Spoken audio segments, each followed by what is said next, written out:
যারা একটা Gmail ID দিয়ে 10-12টা আইডি অথবা 3 থেকে 4টা আইডি চালান তাদের জন্য কিন্তু খুবই ক্রিটিক্যাল একটা বিষয়, এরকম ইস্যু ধরিয়ে দিবে ফেসবুক। দেন তারপর কিন্তু এখানে বলা আছে record A video of your self to make sure your A real person. অর্থাৎ ফেসবুককে বোঝাতে হবে যে আপনার পেজের মালিক আপনি নিজে। সেটা কিভাবে বোঝাবেন? হয়তো ফেস টু ফেস ভিডিওর মধ্যে এসে বলতে হবে অথবা লাইভে এসে বলতে হবে যে এই পেজের মালিক আপনি। আর এই একটা জিমেইল দিয়ে আপনি 10-12টা আইডি চালালে আপনার পেজের মধ্যে কি কি সমস্যা আসবে এবং কোন কোন সমস্যা আসলে আপনি সমাধান করতে পারবেন আজকে সবকিছু বলে দিব এই ভিডিওর মাধ্যমে। একদমই কিন্তু স্কিপ করবেন না, বিশেষ করে যারা নতুন কাজ করছেন তাদের সমস্যাটা কিন্তু বেশি হচ্ছে। আর এই সমস্যাটা আসলে সমাধান এক নিমিষেই হয়ে যাবে, আমি আজকে ডিটেলসে বলেও দিব, দেখিয়ে দিব। So hello everyone, welcome back to my Facebook page Mukta's blogs. একটা ভিডিওতে আমি বলেছিলাম যে আমি বাসায় গিয়েছিলাম আর বাড়িতে গিয়ে কিন্তু ফেসে গিয়েছি। আমি ফেসবুক রিলেটেড কোনো ভিডিওই আপলোড করতে পারিনি, সরি টু সে গাইস। তো এখন যেহেতু বাসায় চলে এসেছি, এখন তো আমি ফেসবুক রিলেটেড ভিডিও বানাবো, সেটা নিয়ে কোনো সন্দেহ নেই। আপনাদের পেজের যদি কোনো সমস্যা হয় আমার কমেন্ট বক্সে কিন্তু নিঃসন্দেহে কমেন্ট করতে পারেন, আমি কিন্তু সেই কমেন্টের রিপ্লাই অবশ্যই দিব। এবং আমি কিন্তু আমার নিজের হাতে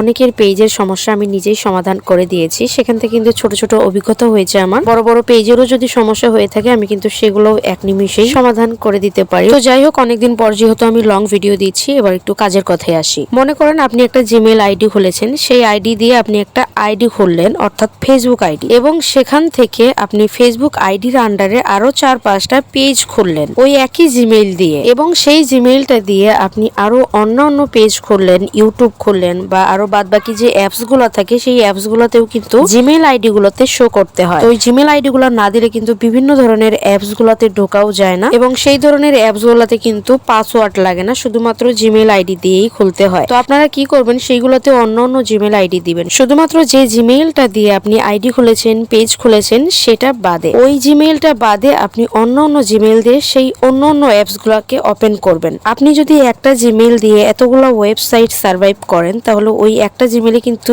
বিভিন্ন ধরনের ইফেক্ট পড়ে যায়, এবং সেই সাথে ফেসবুক গাইডলাইনে বলা আছে যে একটা জিমেইল দিয়ে শুধুমাত্র একটা পেজ থাকাই ভালো। অতঃপর যদি আপনার পেজের কোনো সমস্যা হয় আপনার ওই জিমেইল আইডিটা কিন্তু পরবর্তীতে শো করতে পারবেন, এবং ফেসবুক কিন্তু পরবর্তীতে আপনাকে নোটিফিকেশনের মাধ্যমে জানিয়ে দিবে যে এই পেজের মালিক কি আপনি নাকি অন্য কেউ। যদি অন্য কেউ হয় তাহলে কিন্তু সেই পেজটা সাথে সাথে হ্যাক করে দিবে, আর যদি আপনি হন সেটাকে ফেসবুকের সামনে কিন্তু প্রমাণ করতে হবে, এমনটাই বলেছে। সেটা প্রমাণ করতে হবে ভিডিওর মাধ্যমে ফেস টু ফেস এসে অথবা লাইভে এসে। তখন লাইভ শেষ করার পর 1 ঘন্টার পর কিন্তু আপনাকে আরেকটা নোটিফিকেশন দিবে যে এই জিমেইলটা চেঞ্জ করে আপনি নতুন একটা জিমেইল দেন, যে জিমেইলটা কখনো কোনোদিন ইউজ করা হয় নাই। তবে হ্যাঁ, সেই জিমেইলটার কিন্তু পাসওয়ার্ড মনে রাখতে হবে আপনাকে, ভুলে গেলে চলবে না। সো আমি বলবো জিমেইল জিনিসটা কিন্তু খুব সেনসিটিভ একটা জিনিস, শুধুমাত্র একটা জিমেইল দিয়ে এতগুলো পেজ আইডি না চালানোটাই বেটার।